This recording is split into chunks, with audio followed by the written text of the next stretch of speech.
Hello everyone, myself Chandra Chaudhary और आज हम करेंगे क्लास 7th साइंस का chapter number 1 that is nutrition in plant.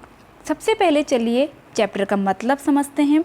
As you know plants are also living beings, और जितनी भी लिविंग थिंग्स है सभी को खाने की ज़रूरत होती है जिससे वो सरवाइव कर पाएँ। इसलिए जो खाना खाना है वही आपका न्यूट्रिशन कहलाता है। सो इस चैप्टर में आपको सीखने को मिलेगा कि जो प्लांट्स होते हैं उनमें कैसे न्यूट्रिशन होता है, वो कैसे खाना बनाते हैं और कैसे अपने होल बॉडी पार्ट्स तक पहुंचाते हैं। ओके, तो चलिए पहला फर्स्ट पैराग्राफ है, उस पर यही सब बातें लिखी हुई हैं कि आपने क्लास 6 में पढ़ा है कि जो खाना होता है, फूड होता है, वो सभी लिविंग थिंग्स के लिए बहुत ही ज़रूरी होता है, क्योंकि खाने में होते हैं carbohydrate, protein, fats, vitamins and minerals होते हैं जो कहलाते हैं components of food. These components of food are called nutrients. इन्हें हम न्यूट्रिएंट्स भी कहते हैं, जिसका हिंदी में मतलब होता है पोषक तत्व, और न्यूट्रिशन का हिंदी में मतलब होता है पोषण। ठीक है, जो सभी लिविंग थिंग्स होती हैं सभी को खाने की ज़रूरत होती है, और जो प्लांट्स होते हैं वो अपना खाना खुद बना लेते हैं, लेकिन एनिमल्स ऐसा नहीं कर पाते हैं, इंक्लूडिंग ह्यूमंस। जो हम होते हैं हम जो ह्यूमंस हैं वो कभी भी खाना नहीं बना पाते हैं। हम खाना प्लांट से लेते हैं, फिर उसको जो रॉ मटेरियल होता है उसको पकाते हैं अपने स्वाद के अनुसार, फिर जाके हम उसे खाते हैं, लेकिन कभी भी हम खाना बना नहीं पाते हैं। ठीक है, तो इसीलिए जो ह्यूमंस होते हैं या अदर एनिमल्स होते हैं वो डायरेक्टली या फिर इनडायरेक्टली प्लांट्स पे ही डिपेंडेंट होते हैं। अब डायरेक्टली कैसे डिपेंडेंट हुए, देखो हमने गेहूं खा रहे हैं, हम सब्जियां खा रहे हैं, तो डायरेक्टली है। इनडायरेक्टली क्या है, अगर हम कोई नॉनवेज खाना खाते हैं, सपोज हम हैन खा रहे हैं या गोट खा रहे हैं, ठीक है, जो मटन या चिकन है। अब जो मटन है भाई, गोट है, वो तो घास खा रही है, हमें गोट कब मिलेगा, जब उसको अपना खाना मिलेगा। ठीक है, मीन्स प्लांट्स मिलेगा, तो वो इनडायरेक्टली हो गया। इसलिए हम भले ही डायरेक्टली या फिर इनडायरेक्टली लेकिन प्लांट्स पे ही डिपेंडेंट होते हैं। आई होप आपको इतनी बात समझ में आई होगी। चलिए अब आगे पढ़ते हैं। आगे है आपका अब नेक्स्ट पैराग्राफ है mode of nutrition in plant, कि जो प्लांट्स में जो न्यूट्रिशन है वो कितने टाइप्स का होता है। तो देखिए जो प्लांट्स होते हैं ना वो अपना खाना खुद बनाते हैं, ठीक है, लेकिन सारे के सारे नहीं बना पाते हैं। तो यही आपको सीखने को मिलेगा कि जो प्लांट्स होते हैं वो रॉ मटेरियल का यूज़ करके अपना खाना बनाते हैं। अब वो रॉ मटेरियल देखिए क्या होते हैं, वो होते हैं water, carbon dioxide and minerals. ठीक है, और यही रॉ मटेरियल उसको अपने सराउंडिंग से मिलते हैं। जैसे हम खाना बनाते हैं ना, सपोज़ हमें सब्जी बनानी होती है, तो सब्जी के लिए हमें सब्जियां चाहिए, पहली बार मसाले चाहिए, गैस चाहिए, तो वही ये इसके रॉ मटेरियल है। जब हमारे पास इतनी सारी चीज़ें जब होंगी तभी जाके हम सब्जी को बना पाएंगे। उसी तरह से प्लांट्स के साथ भी है, जब उसको उसके रॉ मटेरियल मिलेंगे तब जाके ही वो खाना बना पाएगा। The nutrients enable living organism to build their bodies, to grow, to repair damaged parts of their bodies and provide the energy to carry out life processes। जो न्यूट्रिएंट्स होते हैं इनसे हमारी बॉडी की ग्रोथ होती है और जो रिपेयर होती है एंड हमारी बॉडी बिल्डअप होती है, और सबसे बड़ी बात एनर्जी मिलती है। Nutrition is the mode of taking food by an organism, जैसे कि अभी मैंने बताया जो टेकिंग ऑफ फूड है यही आपका न्यूट्रिशन कहलाता है। ठीक है, और हमारी बॉडी के द्वारा उसको यूटिलाइज किया जाता है। The mode of nutrition in which organism make food themselves from simple substances is called autotrophic. Means ऐसा मोड ऑफ न्यूट्रिशन जिसमें प्लांट्स अपना खाना खुद बनाते हैं by the using of raw material, उसे हम कहते हैं ऑटोट्रॉफिक, जिसमें ऑटो का मतलब होता है सेल्फ, ट्रॉफिक्स का मतलब होता है नरिशमेंट, मीन्स अपना नरिशमेंट खुद करना। ठीक है, therefore plants are called autotrophs, और उन प्लांट्स को हम ऑटोट्रॉफ्स कहेंगे। और न्यूट्रिशन कैसा होगा, ऑटोट्रॉफिक मोड ऑफ न्यूट्रिशन होगा। Animals and most other organism take in food prepared by plant.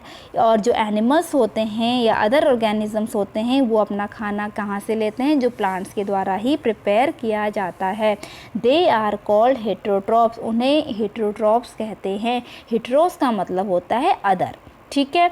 और हम भी कैसे हैं, ऑटोट्रॉप्स हैं कि हेटेरोट्रॉप्स हैं। देखो हम अपना खाना प्लांट से लेते हैं या अदर एनिमल से लेते हैं, तो हम भी क्या हैं, हेटेरोट्रॉप्स हैं। अब इस चैप्टर में आपको किन किन क्वेश्चंस का आंसर मिलने वाला है। देखो क्वेश्चंस क्या हैं। Now we may ask where the food factory of plant are located, ठीक है। तो इसका आंसर मैं बता देती हूँ, लीव्स होती है फूड फैक्ट्री जहाँ खाना बनता है। Whether food is made in all parts of the plant और only a certain parts. How do plants obtain the raw materials from the surrounding. Raw material अभी जो मैंने बताया आपको, carbon dioxide, water and mineral. How do they transported them to the food factory of the plant. और उस food factory means leaf से फिर खाना होल बॉडी पार्ट्स तक कैसे पहुंचाया जाता है। तो इन सब क्वेश्चंस का आंसर आपको मिलने वाला है। तो देखिए अब आपको जो सबसे पहला पढ़ना है that is photosynthesis, food making process in plant. तो देखिए बहुत ही सिंपल है फोटोसिंथेसिस। देखो आपको दो वर्ड इसमें देखने को मिलेंगे, पहला है आपका फोटो, दूसरा है सिंथेसिस। फोटो का मतलब होता है लाइट, सिंथेसिस का मतलब होता है मेकिंग, बनाना। मीन्स लाइट की प्रेजेंस में खाना बनाना। दैट मीन्स अगर आपसे क्वेश्चन पूछा जाए कि फोटोसिंथेसिस की प्रोसेस कब होती है, दिन में, रात में या दिन रात दोनों, तो आंसर क्या होगा, answer should be day. Day में ही होगी जब सनलाइट होगी। क्लियर। तो देखिए फोटोसिंथेसिस क्या है, सबसे पहली बात देखो फोटोसिंथेसिस की प्रोसेस के लिए लीफ में खाना बनेगा, फूड फैक्ट्री है ये, ठीक है। तो लीफ में खाना बनने के लिए सबसे पहले यहाँ रॉ मटेरियल का होना ज़रूरी है ना। रॉ मटेरियल क्या थे आपके, carbon dioxide and water and mineral. तो ये भाई कैसे पहुँचेंगे प्लांट उस लीफ में। तो देखिए होता क्या है, सबसे पहले हम बात करते हैं कार्बन डाइऑक्साइड की, वो कैसे पहुँचेगी। तो देखिए ये आपकी लीफ है, जो लीफ की बैक सरफेस होती है तो वहाँ होते हैं छोटे छोटे पोर्स, ठीक है। और वो छोटे छोटे पोर्स की जो संरचना होती है, डायग्राम होता है, वो इस टाइप का होता है, ठीक है।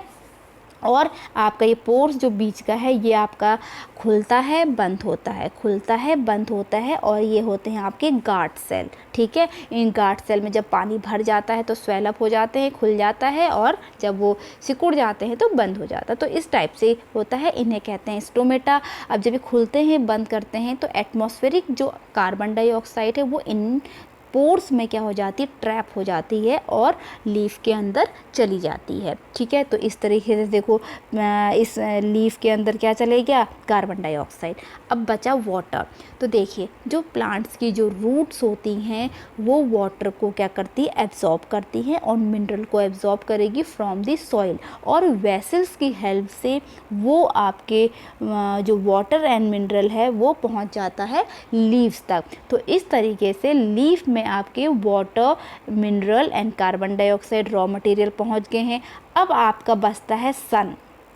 सन में आएगी आपकी सनलाइट, ठीक है। सबसे पहले सनलाइट उसकी आई, और लेकिन भाई इस सनलाइट को भी तो ट्रैप करने के लिए कुछ चाहिए।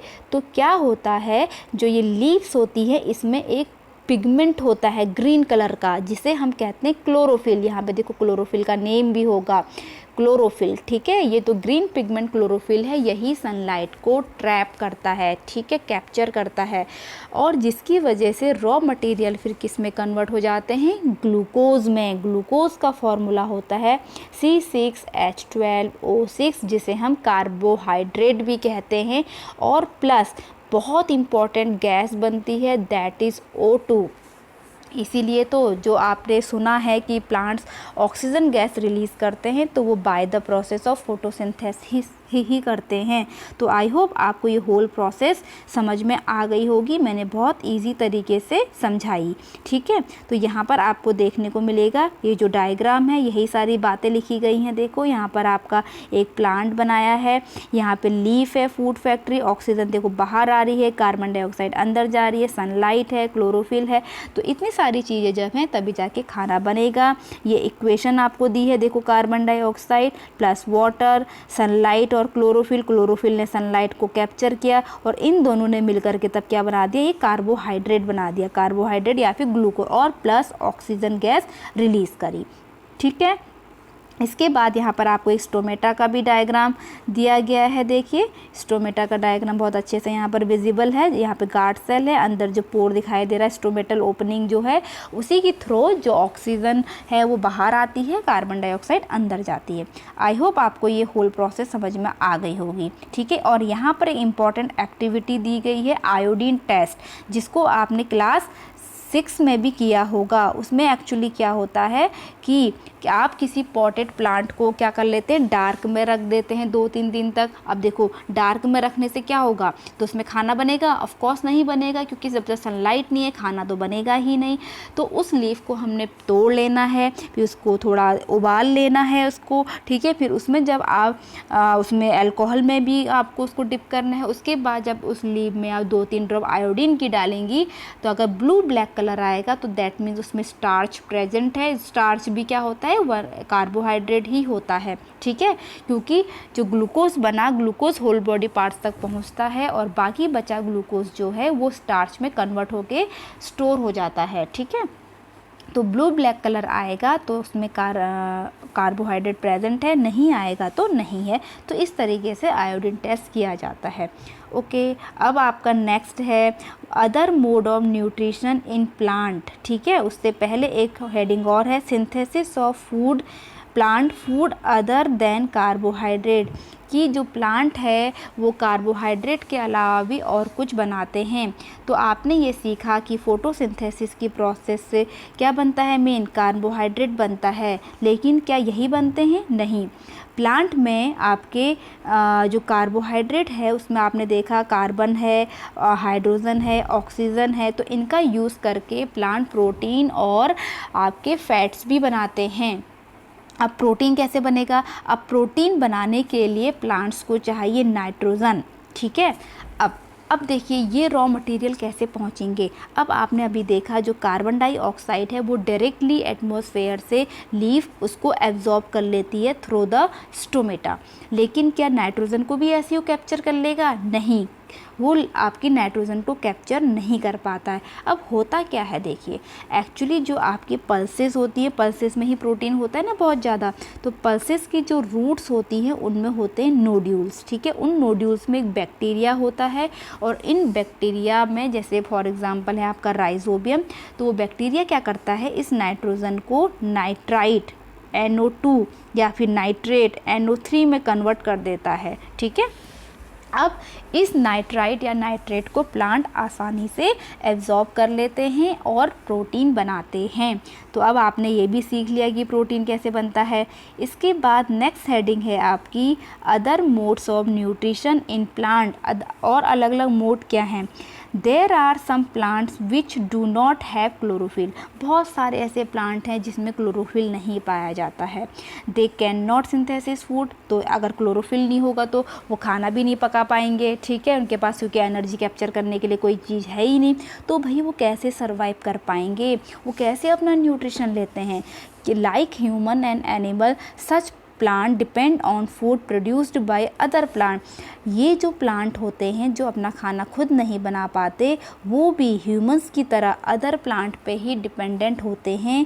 और इस मोड ऑफ न्यूट्रिशन को हम हेटेरोट्रॉपिक न्यूट्रिशन कहते हैं। इसलिए अब आपको ये भी सीखने को मिला कि जो सारे के सारे प्लांट्स होते हैं वो ऑटोट्रॉप्स नहीं होते हैं, कुछ प्लांट हेटेरोट्रॉप्स भी होते हैं। ठीक है, do you see a yellow wiry branches. अब देखो कहाँ है, आपको यहाँ जो दिखाई दे रहा है, देखो अमरबेल, कुसकुटा, यहाँ पर आपको एक ट्री दिखाई दे रहा है जिसमें ये येलो कलर की बेल टाइप पूरा घेर के रखा है। तो ये आपका कुसकुटा है, अमरबेल। ठीक है, जिसने क्या किया है, एक पूरे इतने बड़े प्लांट को पूरा जकड़ के रखा है। और वो येलो कलर का है, तो देखो ग्रीन कलर का नहीं है, तो उसमें क्लोरोफिल नहीं है और अपना खाना भी खुद नहीं बना सकता। अब वो प्लांट जिस ट्री में वो लिपटा हुआ है ना, वो उससे अपना न्यूट्रिशन सक कर रहा है। ठीक है, तो आपका ये क्या कहलाता है, पैरासाइट। ठीक है, क्योंकि ये जो कुस्कुटा है वो ऑलरेडी लिविंग थिंग्स है और वो अदर लिविंग थिंग्स के ऊपर रह करके अपना खाना ले रहा है, तो इसको हम पैरासाइट कहते हैं, पैरासिटिक मोड ऑफ न्यूट्रिशन। और जिससे ये खाना लेता है उसे हम होस्ट कहते हैं। ठीक है, इतनी बात समझ में आ गई। पैरासाइट देखो यहाँ पर आपका आया भी है। इसके बाद नेक्स्ट है कि कुछ प्लांट ऐसे होते हैं जिसे हम इंसेक्टिवोरस प्लांट कहते हैं, जो इंसेक्ट को खाते हैं। भाई अब इंसेक्ट को कैसे खाएंगे प्लांट, तो यहाँ देखिए, अब आपको यहाँ पे पिक्चर प्लांट का एग्जाम्पल दिया है।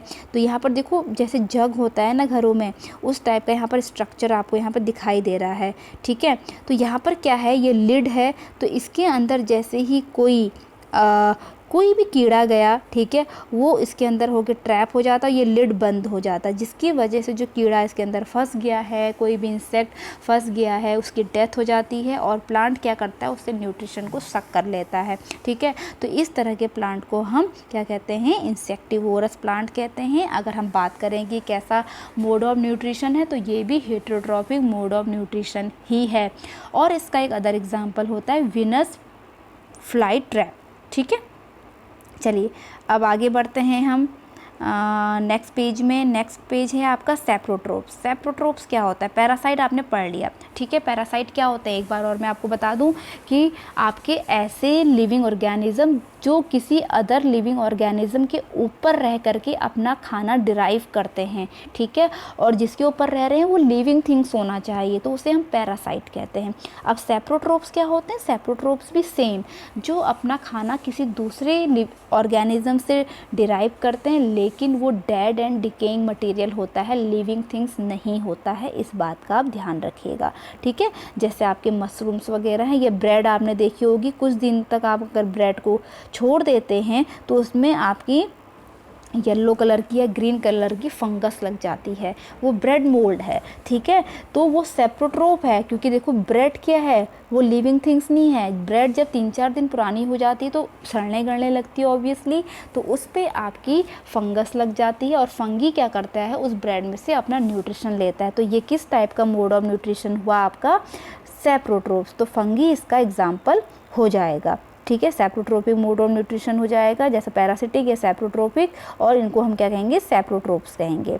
इसके बाद आपका एक वर्ड आता है सिम्बायोसिस रिलेशनशिप। ये बहुत इंपॉर्टेंट है, जैसे कि अभी मैंने आपको बताया जो पल्सेस होती हैं उसमें एक आपका क्या होता है, बैक्टीरिया होता है जो नोड्यूल्स में, और वो बैक्टीरिया क्या करता है, एटमॉस्फेरिक नाइट्रोजन को नाइट्रेट में कन्वर्ट कर देता है। उस बैक्टीरिया का नाम है राइजोबियम। तो देखिए ये एक उसकी जड़ों में रहना, ठीक है, वो एक सिम्बियोसिस रिलेशनशिप है। सिम्बियोसिस रिलेशनशिप एक ऐसी रिलेशनशिप होती है जिसमें दोनों को फ़ायदा होता है, म्यूचुअली रहते हैं।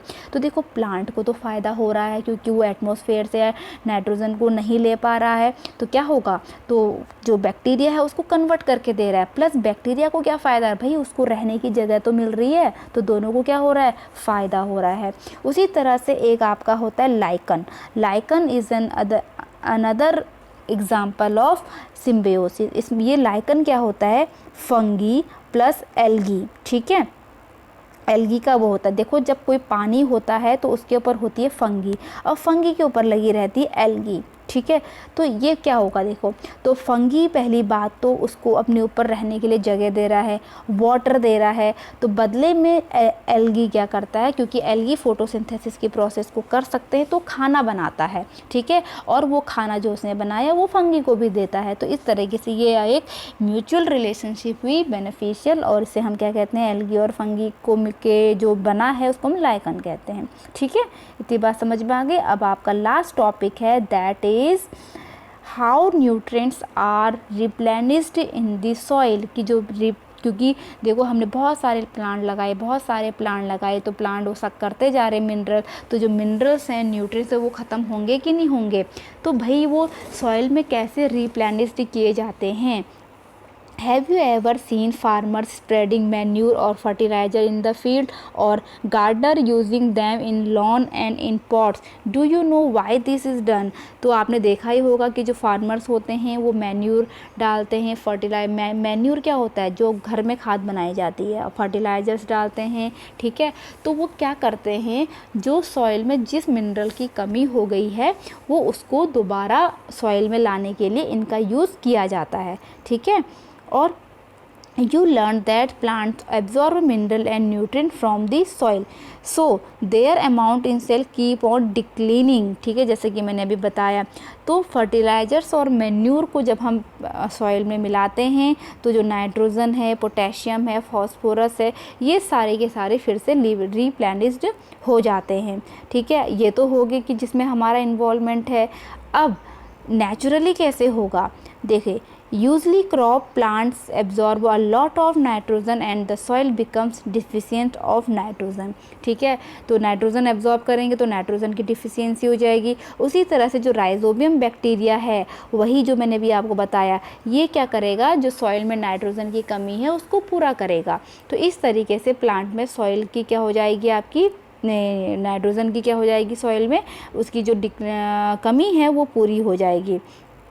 तो इस तरीके से आपका ये चैप्टर ख़त्म हो गया, जिस पे आपने पढ़ा कि ऑटोट्रॉफ्स क्या होते हैं, जो अपना खाना खुद बनाते हैं, हेटरोट्रॉफ्स क्या होते हैं, जो डायरेक्टली इनडायरेक्टली प्लांट्स पे डिपेंडेंट होते हैं, और आपने पढ़ा पैरासिटिक मोड ऑफ न्यूट्रिशन, जिसमें जो आपके लिविंग ऑर्गेनिज्म है वो अदर लिविंग ऑर्गेनिज्म से अपना खाना डिराइव करते हैं, और सैप्रोट्रोफ्स क्या होते हैं, जो ऑर्गेनिज्म अब सड़ी गड़ी चीज़ों से अपना खाना बनाते हैं, उन्हें हम सैप्रोट्रोपिक मोड ऑफ न्यूट्रिशन कहते हैं। आई होप आपको ये चैप्टर समझ में आया हो, अच्छा लगा हो।